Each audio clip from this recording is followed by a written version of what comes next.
안녕하세요. 반갑습니다. 자, 이제 우리가 이제 회계학 본격적으로 공부하기 전에 저희 이제 학원에서 이제 우리 무료 특강으로 진행하는 기초 입문 내용인데, 자, 오늘이 이제 첫 번째, 제가 이제 처음 스타트를 끊어요. 회계 원리. 여기서 뒤에 그 교재 있잖아요, 그렇죠? 요거 다 갖고 계시죠? 예. 자, 요거 가지고 이제 제가 이제 회계 처음 공부하시니까 여러분들은 지금 오늘 왔으니까 회계라는 걸 처음 공부하시는 거죠? 그렇죠? 공부한 적 있나요? 네, 아무튼 뭐 저는 처음이라고 가정하고 그 다음에 이제 이 내용을 말씀드리는데, 자, 지금 여기 있는 내용이 얼마 안 돼요. 그렇죠? 쭉 페이지로 보게 되면 한번 보세요. 100페이지가 안 된다는 거예요. 한 67페이지 정도네요. 자, 그래서 이제 뭐 이걸 뭐 굳이 공부를 해야 되나 하는 그런 이제 의구심도 드는데, 제가 장담하건대 여기 있는 내용을 잘 숙지하고 들어가시면 여러분들이 앞으로 회계 공부하는데 진짜 편할 거예요. 왜냐하면 이제 제가 원래 이 내용을 기본서 맨 앞에다가 달라고 그랬는데, 그러면 이제 좀 공부했던 분들도 있기 때문에 그분들은 되게 이제 지루해 한다고요. 그래서 이제 요 내용을 제가 따로 뽑아가지고 이제 요걸 공부를 하고 그 다음에 이제 기본서를 우리가 공부하게 되면 우리가 이제 기본서를 쉽게 공부할 수가 있다는 거죠. 이게 약간의 내공을 만들어 주는 건데, 이게 진짜 어떻게 보면 회계학을 진짜 여러분들이 정말 잘할 수 있는 가장 그런 내용 중에 하나입니다. 자, 그러면 이제 3페이지서부터 보도록 하겠습니다. 예. 자, 처음에 보면 이제 부기의 개념이라는 게 나왔어요. 지금 이제 회계라는 게 이제 우리가 의사결정인데, 의사결정을 하기 위해서는 어떤 기본 자료가 있어야 되잖아요. 그걸 우리가 장부다 이렇게 얘기를 해요. 그래서 이제 부기라 하면 이제 장부 기록의 약자입니다. 장부 기록의 이제 준말을 우리가 부기다 되는 거야. 그럼 이제 우리가 보통 이제 처음 공부하시는 분들은 부기가 회계 아니냐 이렇게 생각할지 모르겠지만, 회계는 또 이제 이거보다는 훨씬 넓은 개념이 되는 거예요. 부기에다가 장부 기록에다가 요 기록된 장부를 가지고 의사결정을 한다는 거예요. 우리가 좀 멋스럽게 말하면 경영 의사결정이다 이렇게 얘기를 하는 거죠. 그러니까 회계는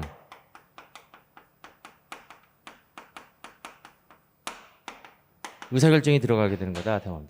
근데 의사결정을 할 때 그 관련된 자료가 있어야 될 거잖아요. 그렇죠?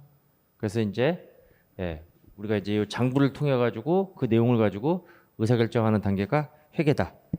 이제 그걸 나타내는 거예요. 그래서 이제 거기 부기의 개념이 나와 있고 그다음에 회계의 의의가 나와 있는데, 그럼 일단은 이제 우리가 본격적인 회계 공부를 하기 전에는 이제 이 부기라는 요 기초가 좀 잡혀 있어야 되는 거예요. 지금 이 책이 바로 이제 어떻게 보면 부기에 대한 내용이에요.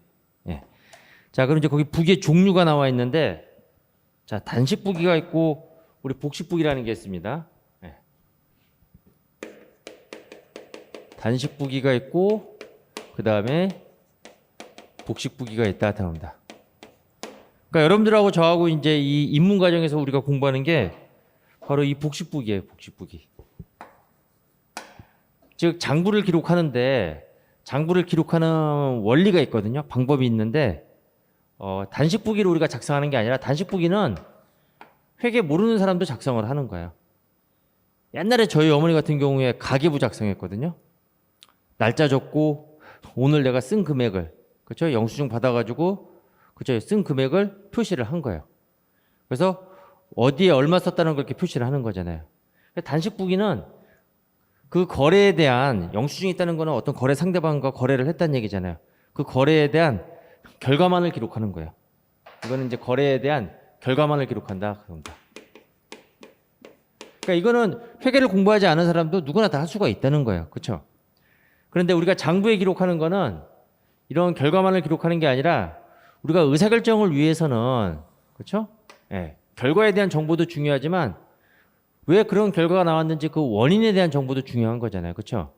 그래서 복식부기에서는 동일한 거래에 대해서 그 거래의 결과와 원인을 동시에 기록하는 거예요. 그게 복식부기예요. 그렇죠? 그러니까 복식부기라는 거는 결과만을 기록하는 게 아니라, 그렇죠? 이 결과에 대한 원인까지 기록한다. 예를 들어 가지고 내가 토지를 구입했다 하는 거예요. 토지를. 근데 토지를 구입하는 방법은 크게 두 가지가 있을 거예요. 현금으로 구입할 수도 있고 외상으로 구입할 수도 있다는 거잖아요. 근데 결과만을 기록하게 되면 그냥 토지 구입을 하는 건데 얘는 그 토지를 우리가 현금으로 구입했는지 아니면 외상으로 구입했는지 그걸 두 개를 동시에 표시할 수가 있다는 거죠. 그래서 기록을 할 때 복식부기는 이 말 그대로 복식, 이게 양쪽으로 나누라는 얘기예요. 회계의 가장 기본이 되는데 양쪽으로 나누는 겁니다. 자, 그래서 이제 한쪽, 왼쪽과 오른쪽으로 나눠서 우리가 동일한 거래에 대해서 이렇게 양쪽으로 나누어 기록하는 걸 우리가 복식부기다 이렇게 얘기를 하는 거예요. 아시겠죠? 그래서 이제 앞으로 여러분들이 이제 분계라는 걸 할 거예요. 분계. 그 분계가 소위 말하는 회계 처리가 되는 거거든요. 근데 그 회계 처리는 이렇게 둘로 나누어서 기록할 거다 하는 겁니다. 아시겠죠? 일단 이제 이 생각을 하셔야 돼요. 처음 이제 알고는 이제는 거래를 기록하는데 양쪽으로 나누어서 기록한다 하는 겁니다. 자, 그랬을 때 이제 이 왼쪽을 우리가 뭐라고 그러냐면 차변이다 이렇게 얘기를 해요. 차변. 회계상의 용어예요. 그러니까 처음 공부하시는 분들은 이제 이 용어를 좀 숙지를 하셔야 되는 겁니다. 양쪽으로 나누어서 기록할 건데 양쪽으로 나누어서 기록하는 걸 우리가 복식부기 원리라고 그러는데 왼쪽을 차변이다 이렇게 얘기하고 그다음에 오른쪽을 대변이다 이렇게 얘기를 하는 거예요.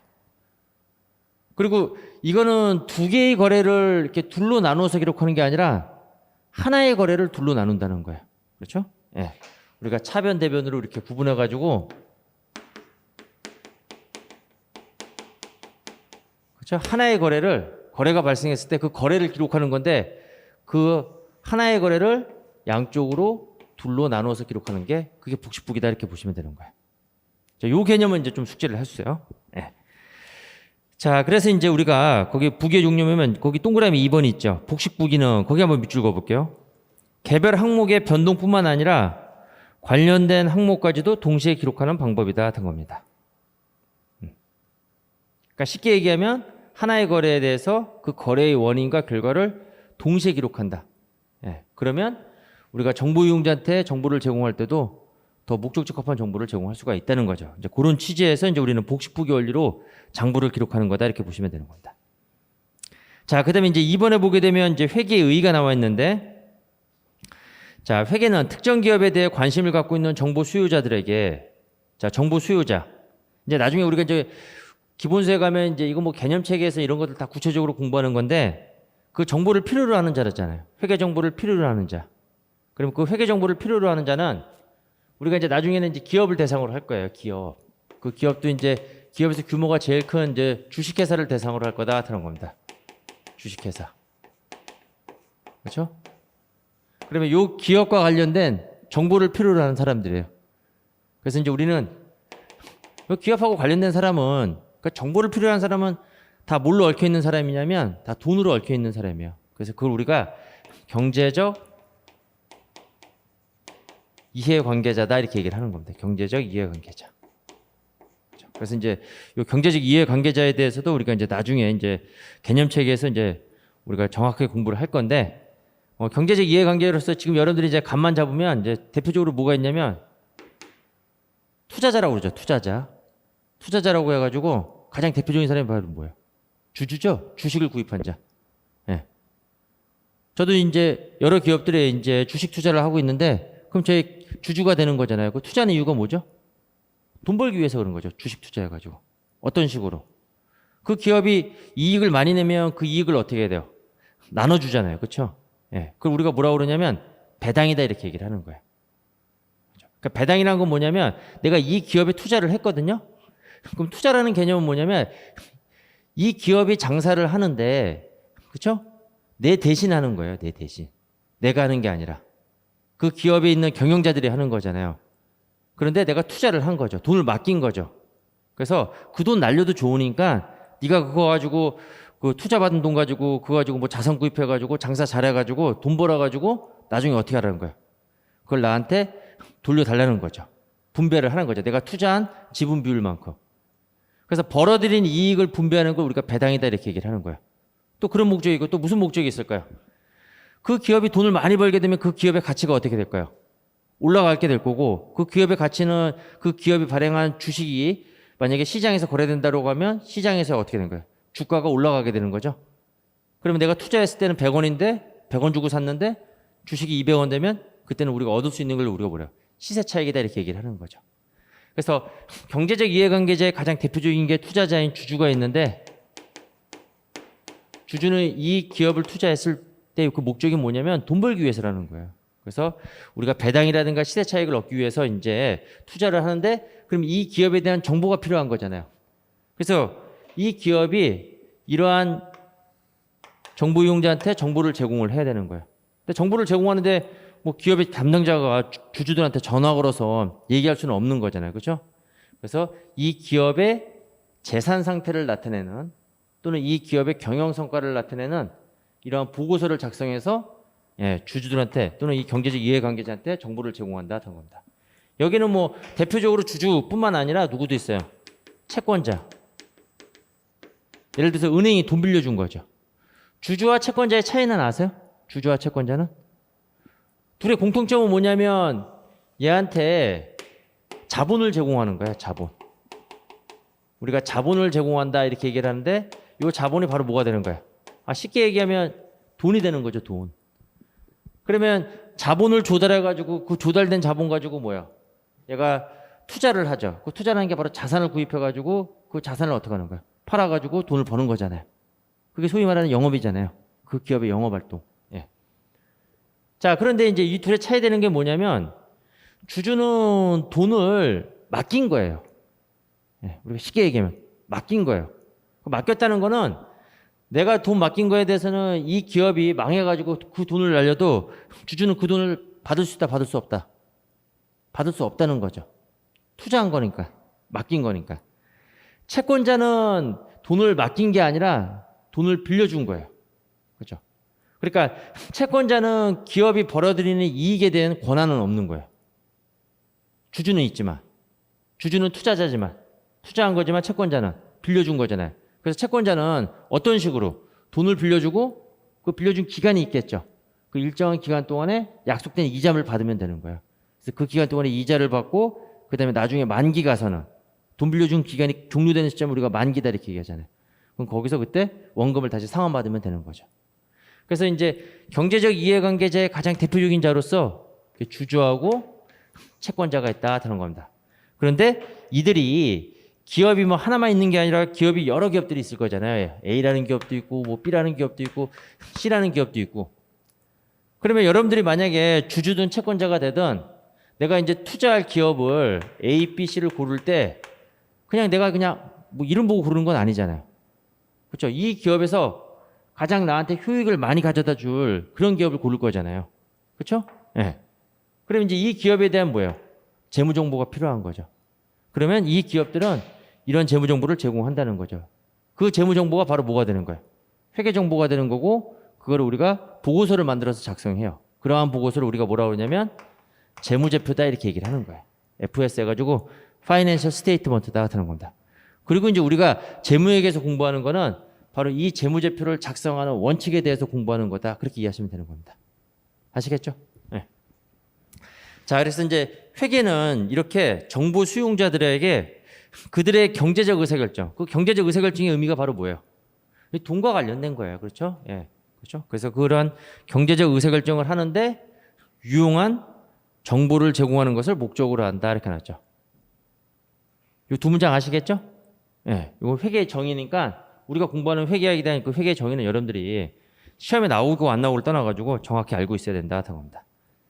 자, 그래서 회계란 흔히 정보 이용자의 의사결정에 필요한 경제적 정보를 식별하고 측정하여 전달하는 과정이다 이렇게 얘기를 해요. 근데 전달할 때 그 전달의 수단이 바로 재무제표다 이렇게 생각하시면 되는 겁니다. 아시겠죠? 예. 그리고 이제 3번에 보게 되면 회계는 부기와는 다른 개념이다 이렇게 나왔죠. 아까 제가 뭐라고 얘기했냐면 회계는 부기에 뭐가 포함되어 있는 거예요? 의사결정이 포함되어 있다는 거죠. 그리고 주는 얘가 되는 거예요. 주. 이게 목적이 되는 거고 이건 뭐가 되는 거예요? 이 목적을 달성하기 위한 수단에 지나지 않는 거죠. 그래서 이제 서로 다른 개념이라는 거죠. 그럼 결국은 회계는 부기보다 뭐야? 더 큰 개념이 된다는 거죠. 좀 더 우리가 뭐 시각적으로 그림으로 표현하게 되면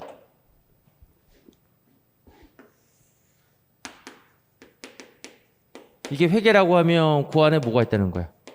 부기가 있고 요 플러스 알파가 있는데 이 알파에 해당되는 게 바로 뭐예요? 의사결정이다 이렇게 이해하시면 되는 겁니다.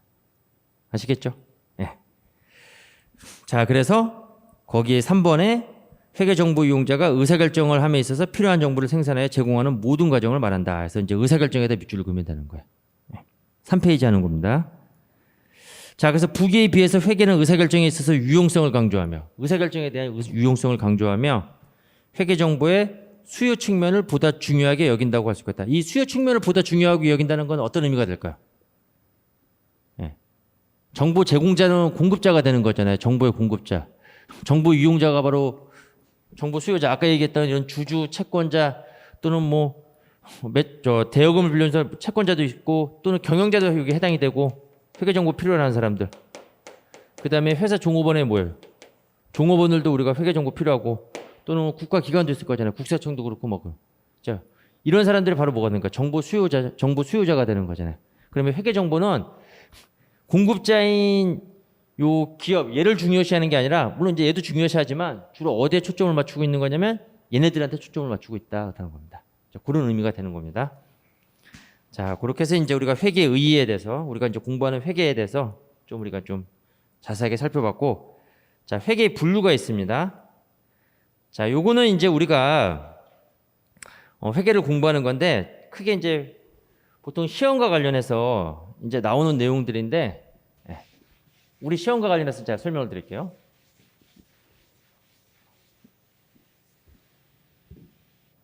자, 우리 이제 감정평가사 또는 이제 관세사 이제 시험에서는 이제 회계학이 나오면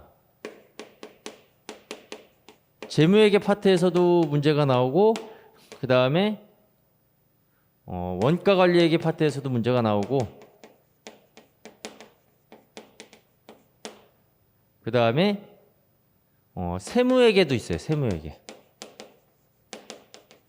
그 다음에 정부회계라는 것도 있습니다. 정부회계.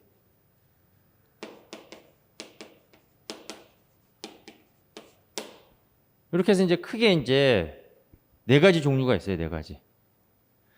그럼 같은 회계지만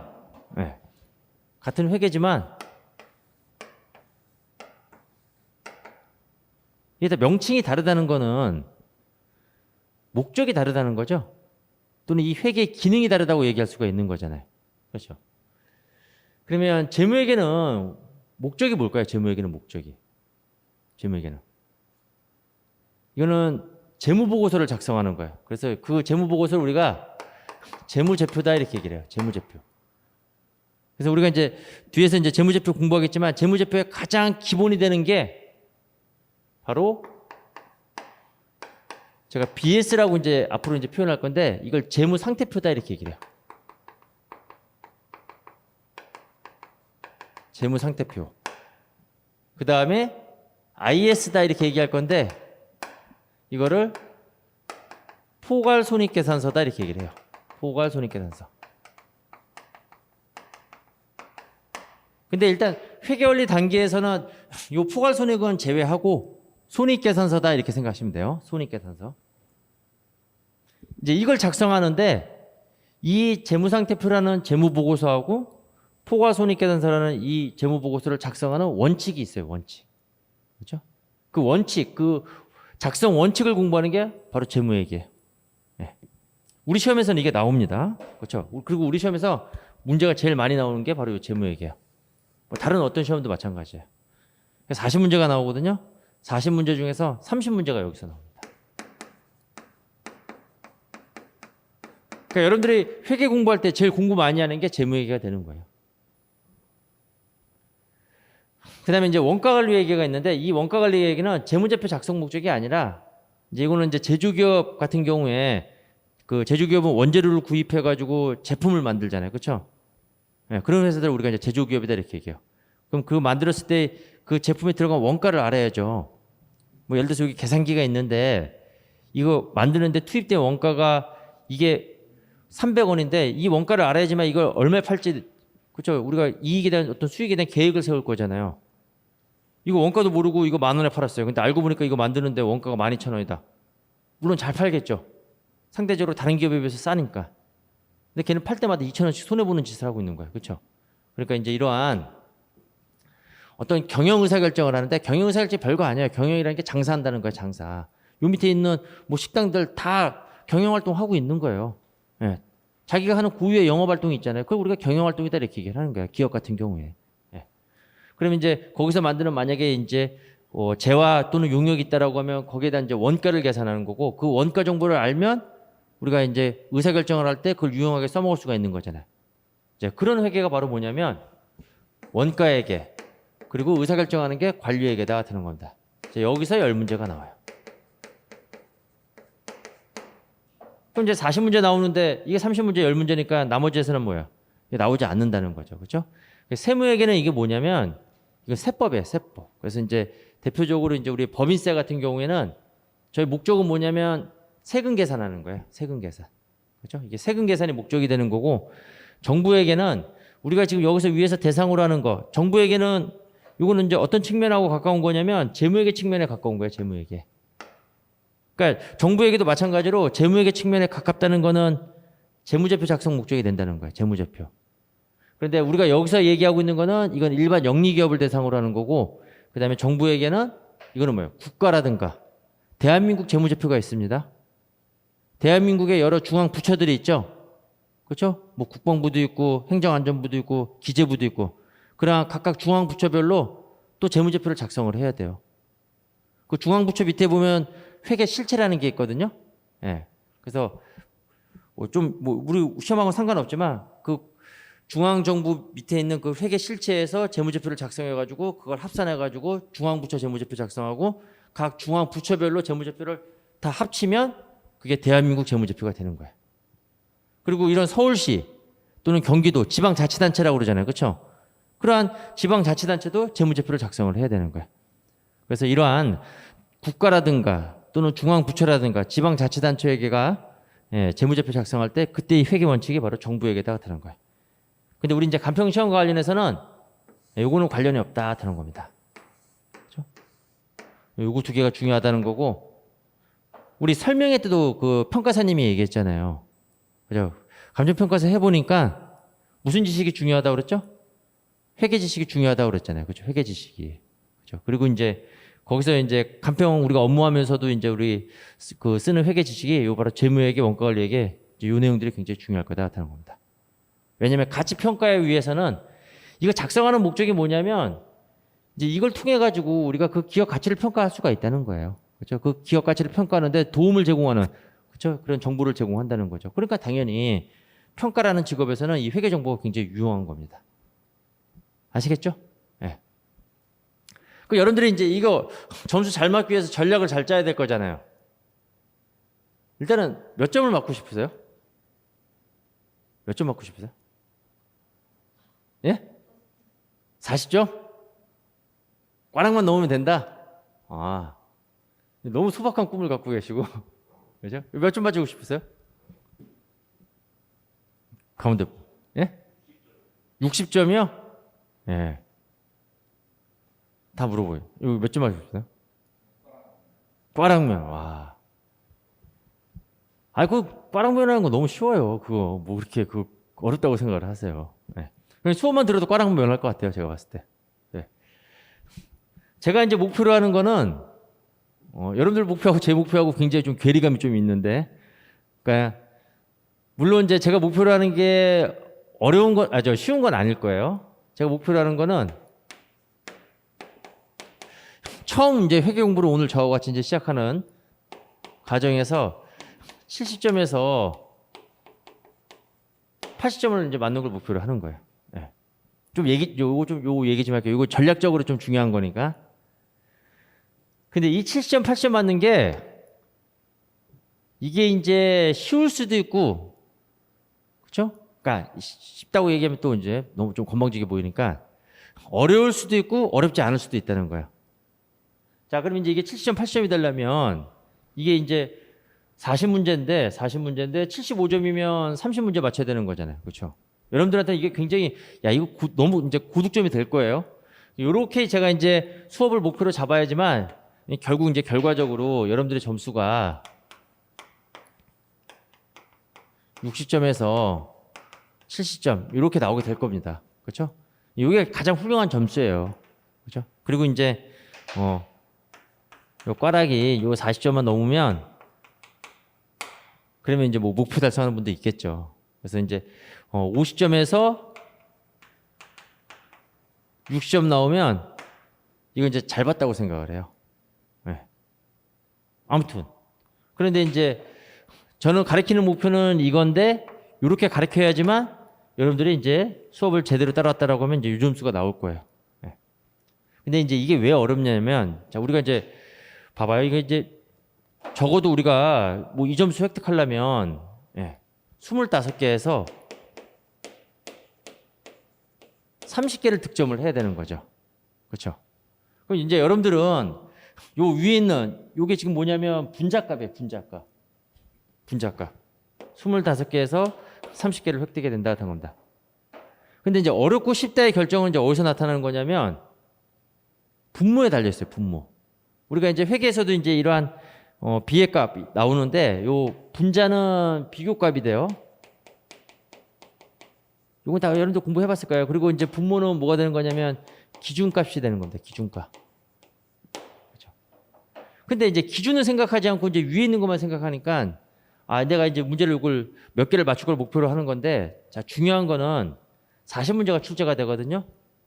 근데 이제 시험장에 가보면 시험장에서 주어진 시간 안에 40문제를 푸는 사람도 있고 30문제를 푸는 사람도 있어요. 네. 그 문제를 그 주어진 시간 안에 뭐 40분, 50분이라고 했을 경우에 그 50분 안에 40문제를 풀어가지고 문제를 맞추는 사람도 있을 거고 30문제를 풀어가지고 맞추는 사람도 있을 거예요. 그거는 그 각자의 그 문제를 해석하는 능력하고 속도가 다르는 거죠. 그죠? 능력이 다르니까 속도가 다른 거잖아요. 그러니까 제 수업의 원래 진짜 목표는 일단 이거부터 목표를 달성을 해야 되는 거예요. 그 주어진 우리가 50분이라는 그 시간 안에 50분에서 60분이라는 시간 안에 40개를 먼저 풀 수 있는 능력을 만들어 줘야 된다는 거예요. 일단 푼 다음에 이제 푼 거 중에서 이제 맞다 틀린다는 거잖아요. 찍는 거 말고. 그래서 이 실력을 먼저 갖춰야 되는 거예요. 이 실력을 갖춘 상태에서 25개, 30개는 60점, 70점 이건 어렵지가 않은데 이게 갖춰지지 않는다는 거야, 이게. 요 위에 있는 것만 생각하고 내가 여기서 재무회계 몇 개 맞추고 이것만 생각하고 하는데 이걸 갖추고 있지 않으면 예를 들어서 이게 30개라면 그거는 60점, 70점이 아니죠. 30개를 풀고 물론 이제 뭐 찍은 거 다 틀렸다는 가정하에서 25개가 되는 거잖아요. 그러면 그건 70점, 80점이 되는 거잖아요. 그러니까 여러분들이 염두에 둘 게 바로 요 40개를 이거 풀 수 있어야 된다. 이걸 먼저 이 실력을 만들어야 된다는 거예요. 그리고 이제 앞으로 제 수업의 초점도 일단은 주어진 시간 안에 빨리 문제를 해석할 수 있는 원래 그런 사람이 이 정답률도 높은 거예요. 그러니까 이 능력이 증가하면 당연히 이 능력도 증가해야 된다 하는 겁니다. 무슨 말인지 아시겠죠? 그래서 우리는 여기에 좀 초점을 맞춰야 돼요. 문제를 빨리 해석할 수 있는. 그거는 이제 어떤 건지는 이제 뭐 나중에 다 알게 되는 겁니다. 자, 아무튼 이제 우리 시험은 이제 이런 식으로 이제 이렇게 출제가 되고 있다는 거예요. 아시겠죠? 그래서 이제 회계는 그 목적에 따라서 이렇게 달리 구분할 수가 있다 하는 겁니다. 넘어가시면 돼요. 회계의 분류는 그냥 이렇게 하고 쭉 넘어가시면 돼요. 볼 거 없어요. 자, 그 다음에 이제 4페이지 보게 되면 주식회사라고 나오는데 주식회사는 요거는 여러분들이 요 내용을 알고 가셔야 돼요.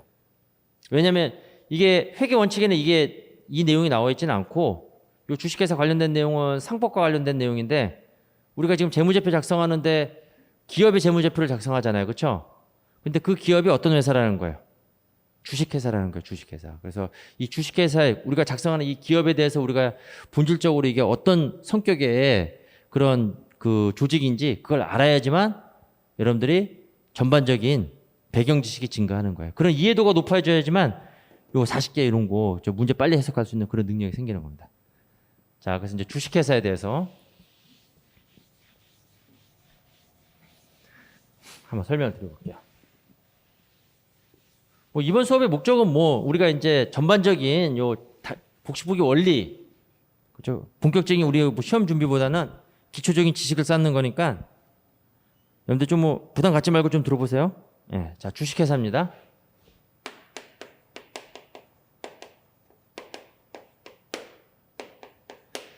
일단 여러분들이 주식회사라는 용어란 들었을 때, 자, 내가 알고 있는 주식회사라는 건 어떤 특징을 가지고 있는지 하나 정도는 떠올릴 수 있지 않을까요? 어떤 특징을 가지고 있을 것 같아요? 네. 그렇죠.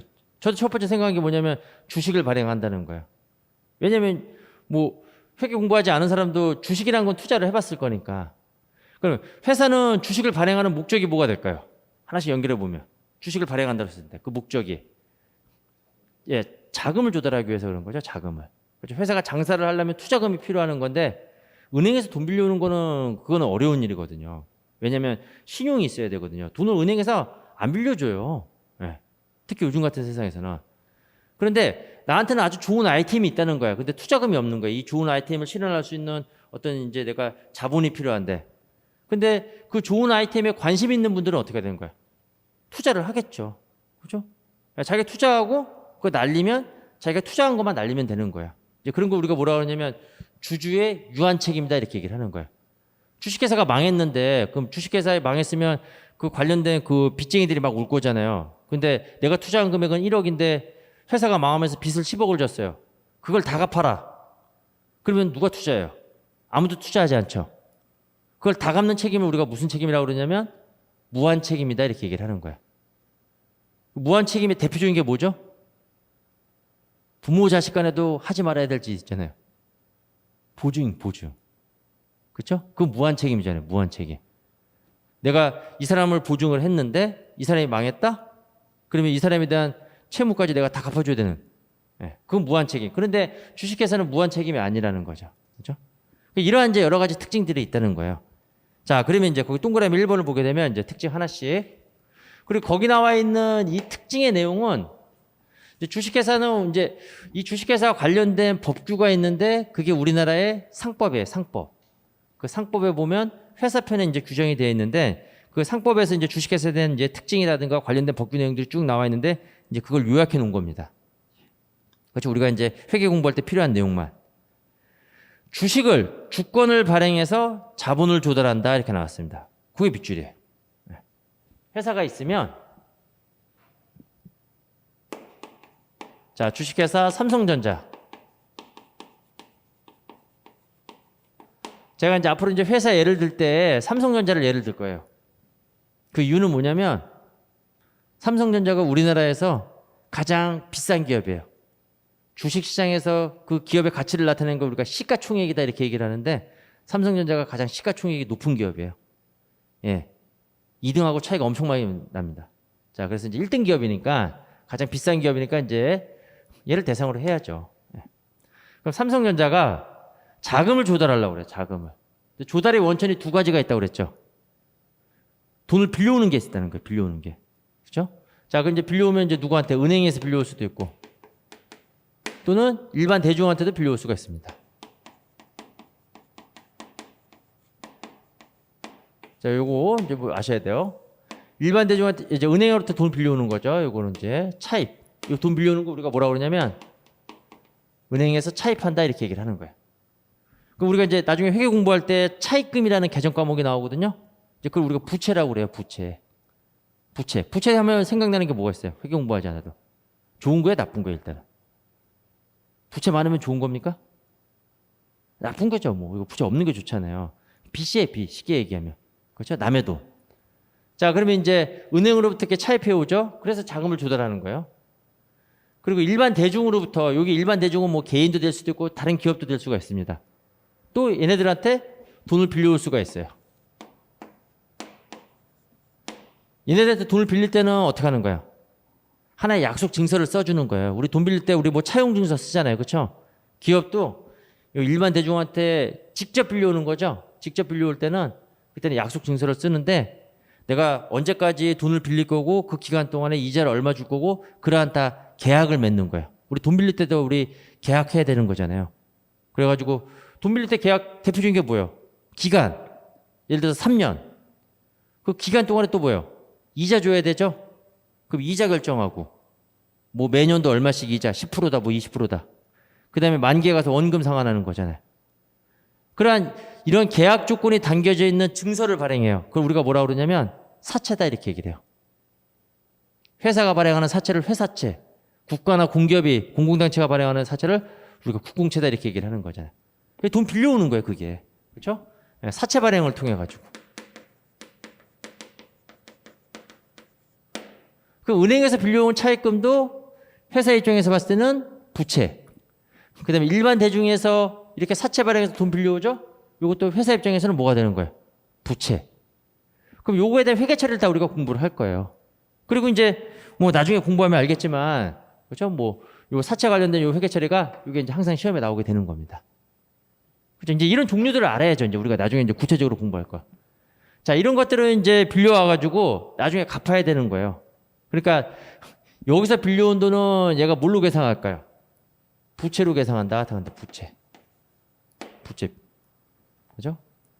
그 부채를 우리가 뭐라고 그러냐면 얘를 타인 자본이다 이렇게 얘기를 하는 거예요. 타인 자본.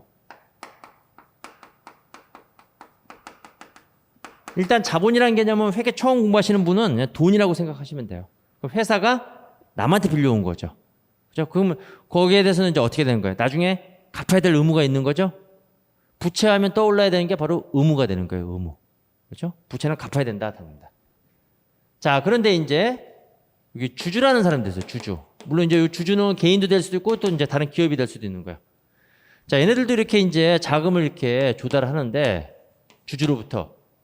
그리고 이제 마찬가지로 그 주주라는 걸 인정을 해줘야 되는 거잖아요. 그렇죠? 그래서 이제 뭘 발행하냐면 주식을 발행합니다. 주식을 발행. 그럼 아까 제가 서두에도 말씀드렸듯이 여기서 부채로 계상한 빌려온 돈은 갚아야 돼요. 타인 자본은. 내게 아니기 때문에. 근데 주주로부터 이거는 빌려온 자금이 아니라 투자받은 금액이 되는 거예요. 주주가 한마디로 이거죠. 주식을 샀다는 거는 야, 내 대신 너가 경영해. 그렇죠? 네. 나는 주인이고. 그러니까 네가 경영해서 돈 벌면 그거 나한테 내가 투자한 비율만큼 돌려줘. 그걸 우리가 배당이라고 얘기했잖아요. 그렇죠? 그런 목적으로 투자하고. 그리고 이 기업이 투자 잘해가지고 돈 많이 벌면 이 기업의 주가가 이제 어떻게 되니까 시장에서 상승하니까 그러면 이제 싸게 사가지고 우리가 비싸게 팔면 그런 차익을 우리가 시세 차익이다 이렇게 얘기를 하는 거예요. 그런 목적으로 이제 투자를 한 거죠. 그리고 그 기업은 빌려온 돈을 가지고 우리가 뭐요? 장사하는데 그 돈을 투자하면 되는 거잖아요. 자산을 구입하고 뭐. 그렇죠? 자, 근데 얘는 부채가 아니에요. 왜 그러냐면 갚아야 될 의무가 없다는 거예요. 투자 받은 거기 때문에. 그렇죠? 예. 네, 갚아야 될 의무가 없다 하는 겁니다.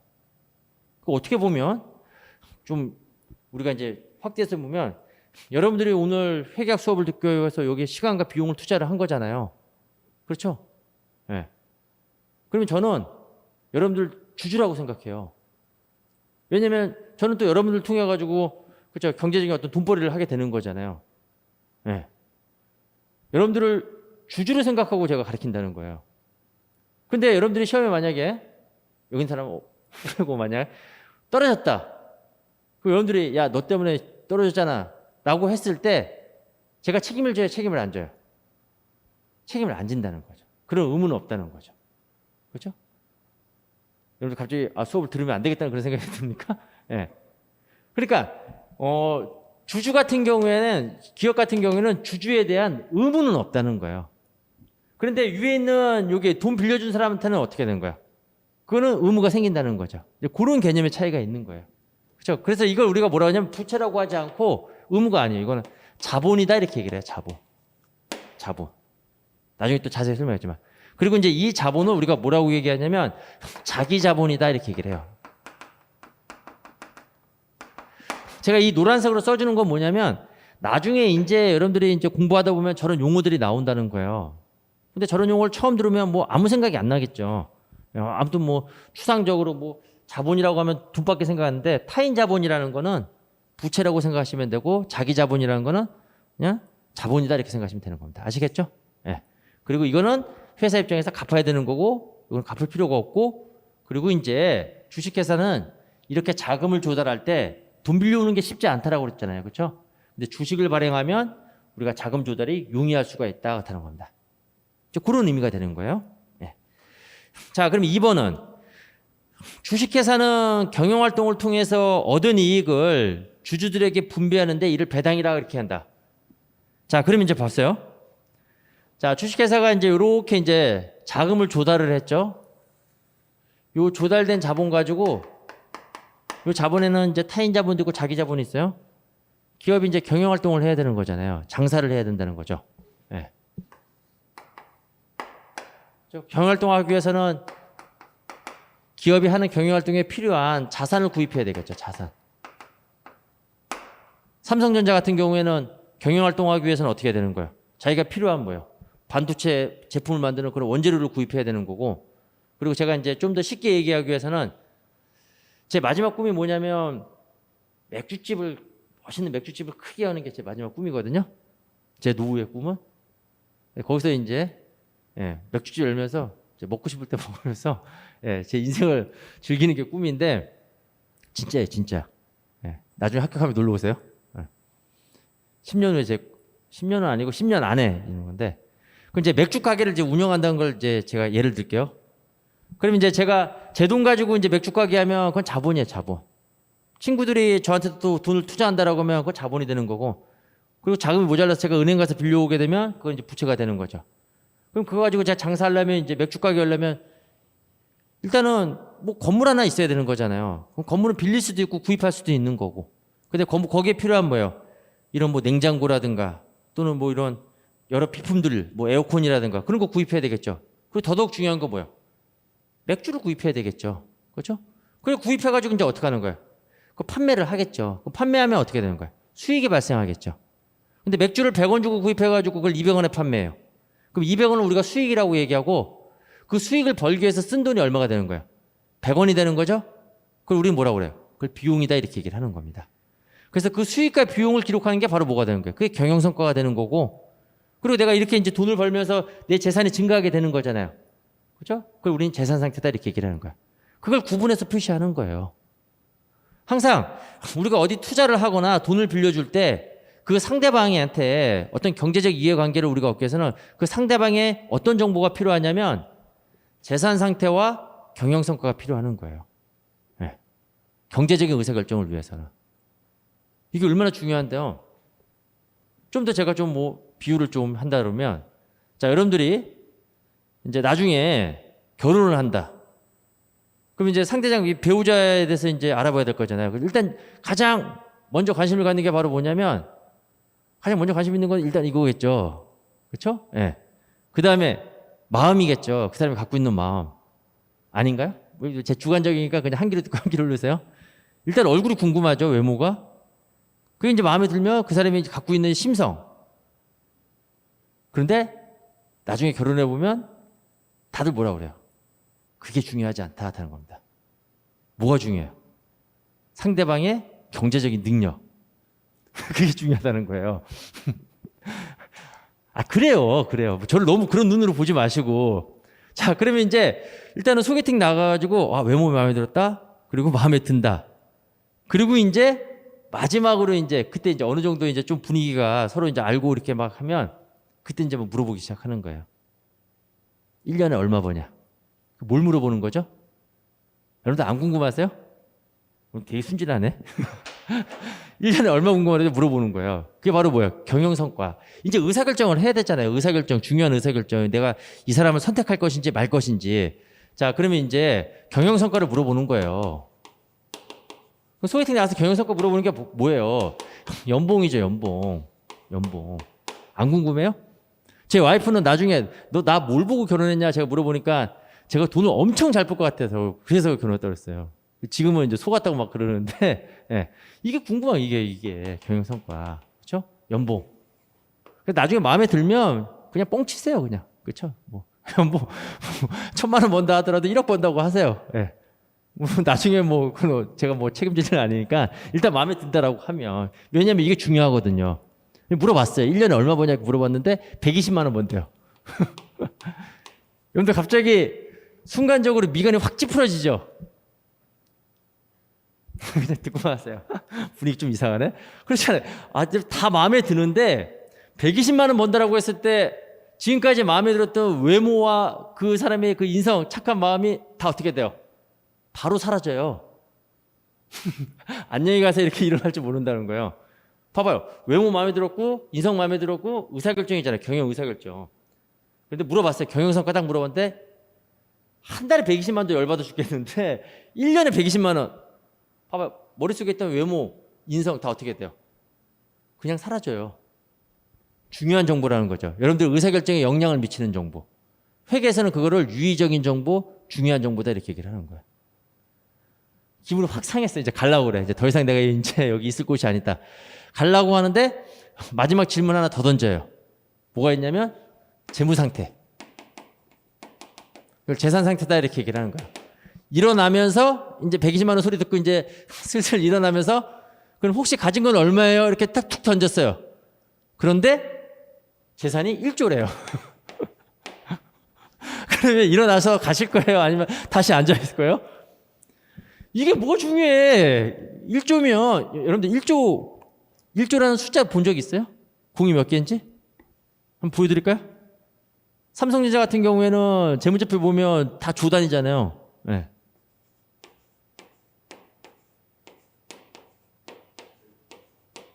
이게 얼마예요? 1억이에요, 1억. 그쵸?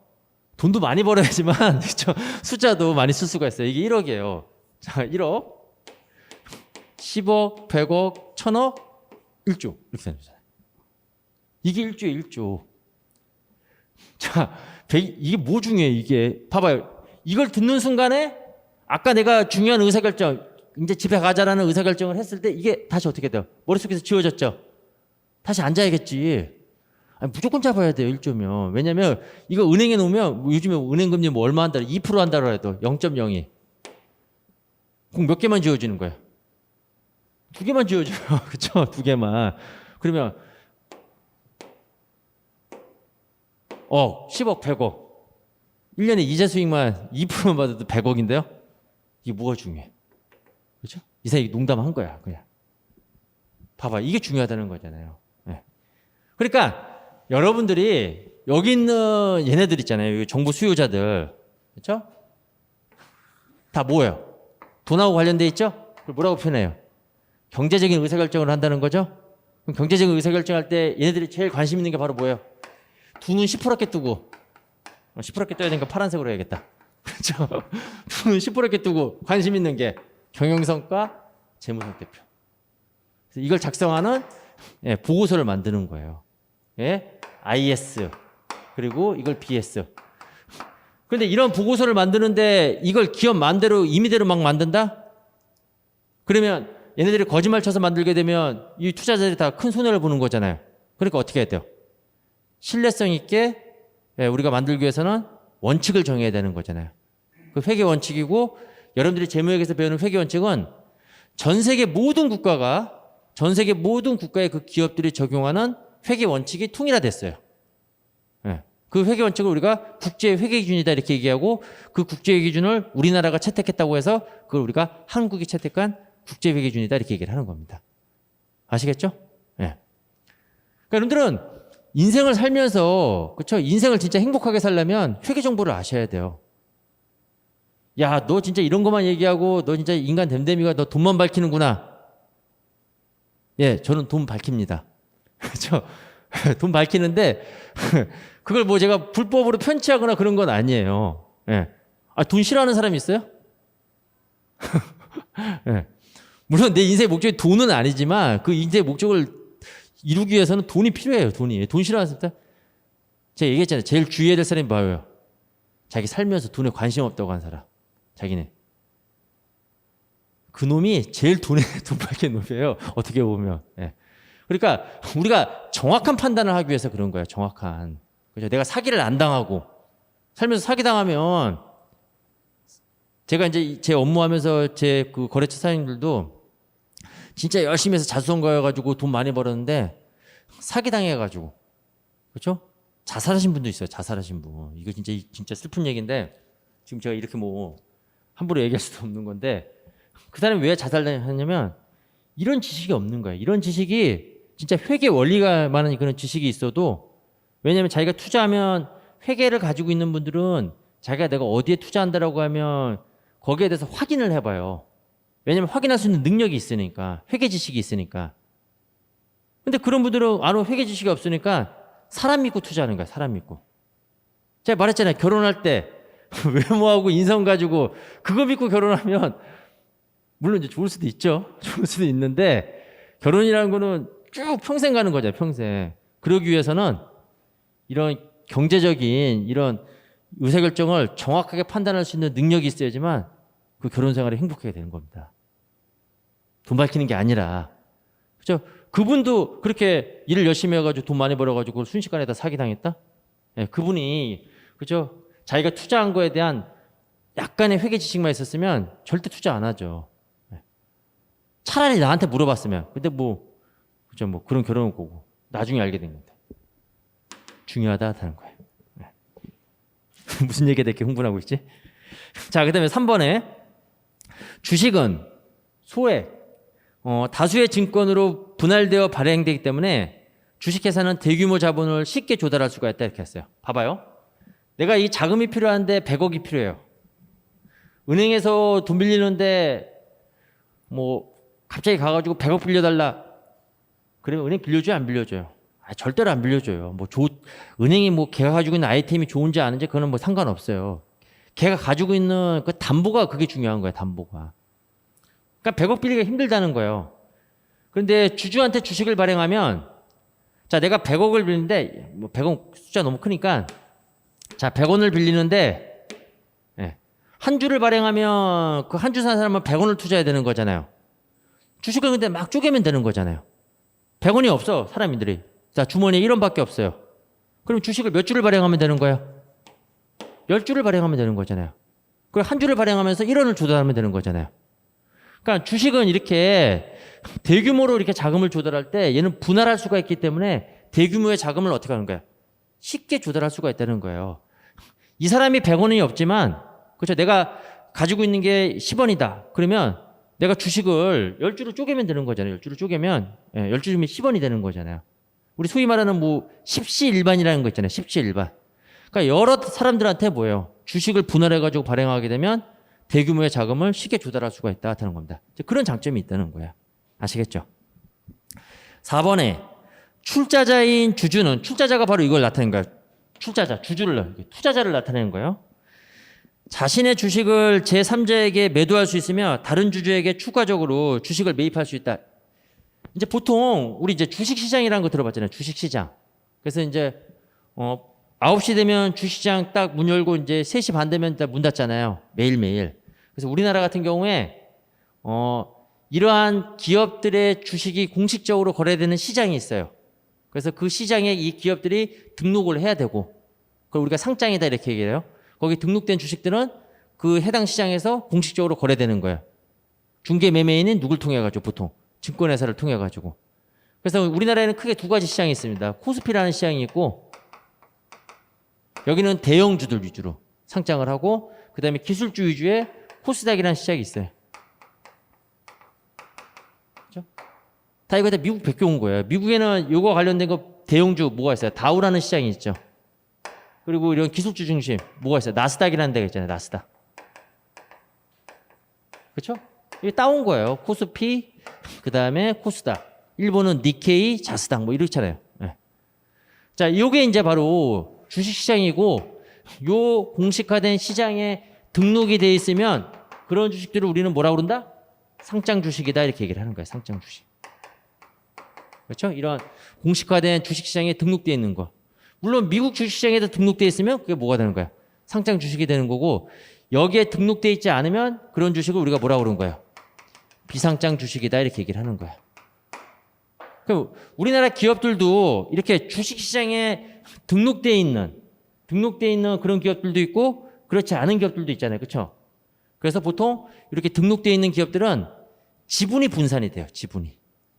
그럼 지분이 분산된다는 게 무슨 의미냐면 아까 회사가 자금을 조달하기 위해서 자 100원의 자금을 조달하기 위해서 10주를 발행했잖아요. 그렇죠? 근데 10주에 투자한 사람이 A라는 사람도 있고 B라는 사람도 있고 C라는 사람이 있어요. 근데 얘는 3주 투자했고 얘는 2주 투자했고 얘는 5주 투자했어요. 그러면 이 주주가 결국은 이 기업의 주인이거든요. 투자자가 주인이거든요. 그러면 이 주주는 이 기업에 대한 권리를 갖게 되는 거예요. 그래서 우리가 뭐 공익적인 목적에서는 의결권이라는 게 있고 그렇죠? 기업의 의사결정 권한이 있고, 그 다음에 우리가 사익권, 자익권으로서는 대표적으로 배당 받을 권리가 있다는 거예요. 그러면 이 기업이 장사해가지고 예를 들어서 이익이 뭐 100원이 발생했다.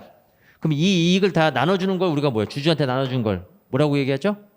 배당이다 이렇게 얘기하는 거잖아요. 이익의 분배. 나중에 우리가 진짜 자본에서 공부할 거야. 그럼 배당을 할 때 뭐 A가 뭐 이쁘다고 해가지고 얘한테 다 주는 건 아니잖아요. 어떻게 가져가야 돼요?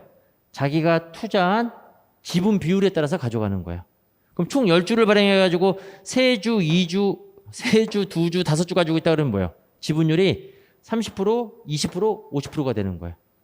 그러니까 의사결정 권한도 결국에는 주식을 많이 지분율이 높은 애가 뭐예요? 의사결정 권리도 뭐예요?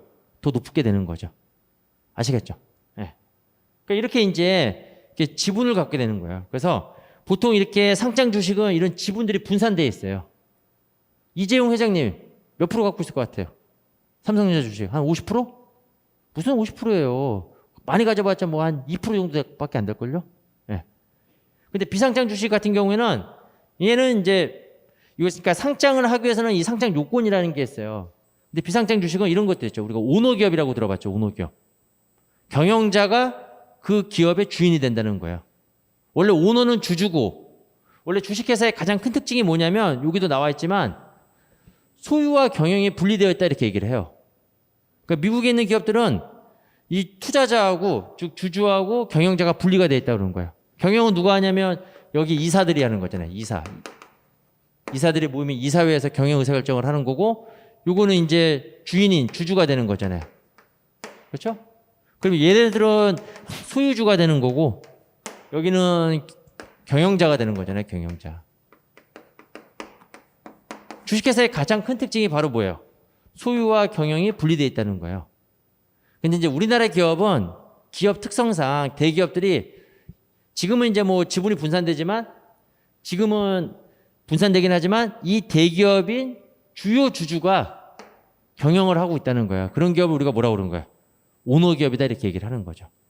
그러니까 예를 들어가지고 삼성전자도 마찬가지죠. 삼성전자도 주요 주주가 지금 이재용 부회장인데, 그렇죠? 주요주가 그 사람이 어떻게 하고 있는 거예요?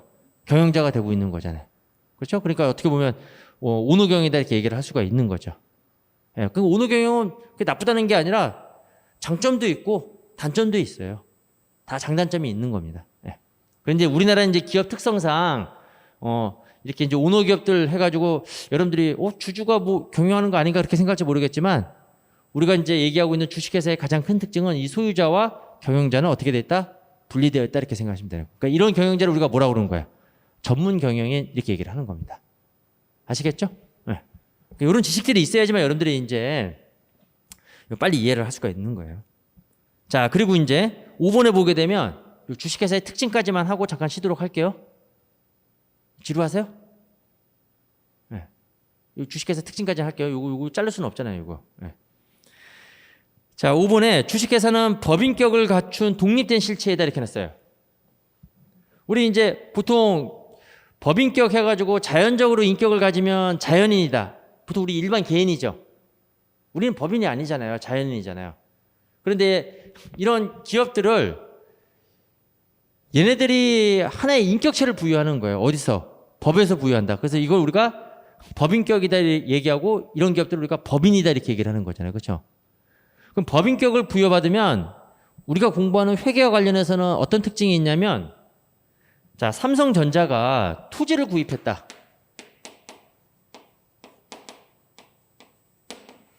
그럼 토지를 구입하면 저 토지에 대한 소유주가 나타나 있는 그런 공부, 그러니까 장부가 있을 거잖아요.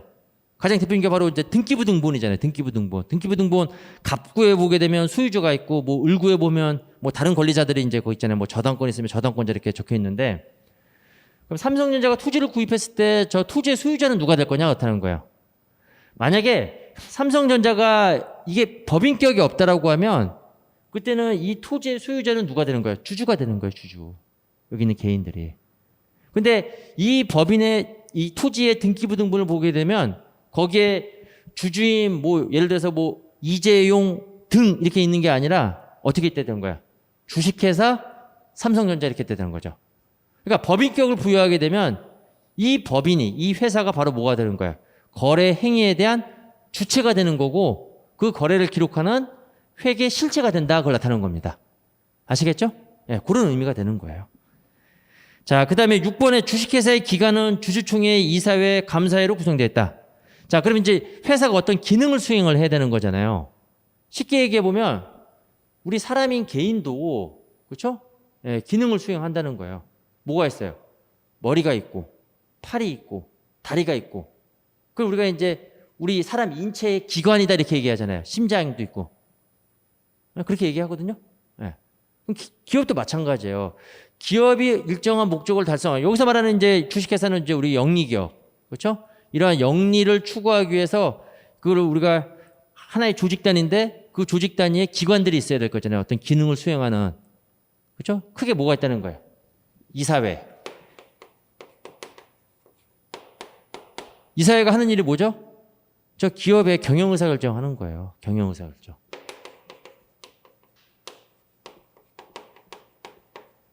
그 다음에 주주총회, 경영자고, 소유자고, 그렇죠? 소유와 경영은 분리가 되어 있죠. 주주총회에서는 이거는 의사결정 권한이 있다는 거예요. 의사결정. 여기서 이제 의사결정하고 이제 승인을 받아야 되는데 누구의 허락을 받아야 된다는 거야? 예, 주주의 허락을 받아야 된다는 겁니다. 그리고 이사회가 그렇죠? 예, 경영을 잘 하고 있는지 그걸 감시를 하는 감독기구가 있어야 되는 거잖아요. 회사 내부에서도. 그게 바로 감사. 그리고 감사인들의 모인 이 집합체를 감사위원회다 이렇게 얘기를 하는 거예요. 그래서 이거는 감시 기능을 담당하고 있다. 그래서 보통 우리가 회사의 기관을 상법에서는 크게 세 가지로 이사회, 주주총회, 감사 또는 감사위원회 이렇게 구분하고 있는 겁니다. 아시겠죠?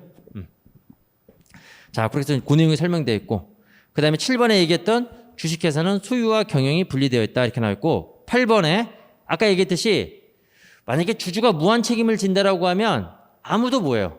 주식에 투자를 안 하죠. 그렇죠?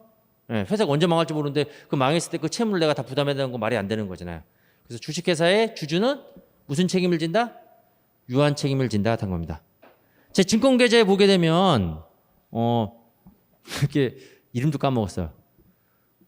코오롱 생명과학에서 하는 그 있거든요. 인부사 만드는 그 회사가 있었어요.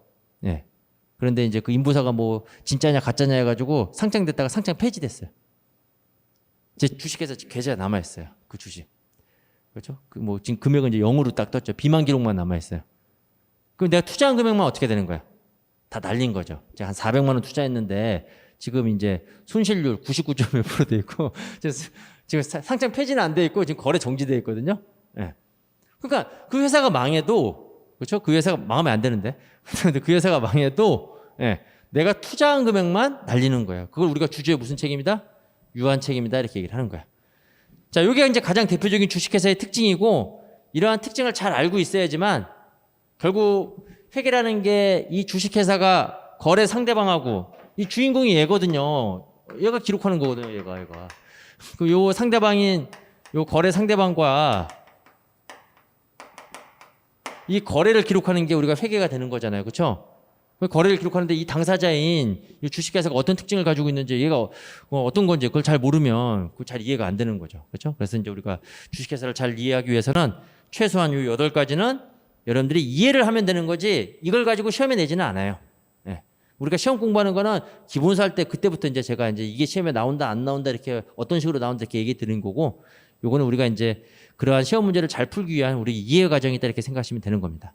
그리고 주식회사 종류 아까 얘기했죠. 주권 상장 기업, 주권 비상장 기업 이렇게 나왔죠. 예. 그래서 이렇게 공식화된 주식시장에 등록되어 있는 주식을 상장 주식, 그렇지 않은 거를 비상장 주식이다 이렇게 얘기를 하는 겁니다. 됐죠? 자, 그래서 일단 여기까지 하고 예. 그리고 좀 쉬었다가 이제 본격적으로 복식부기 원리에 대해서 설명드리도록 하겠습니다.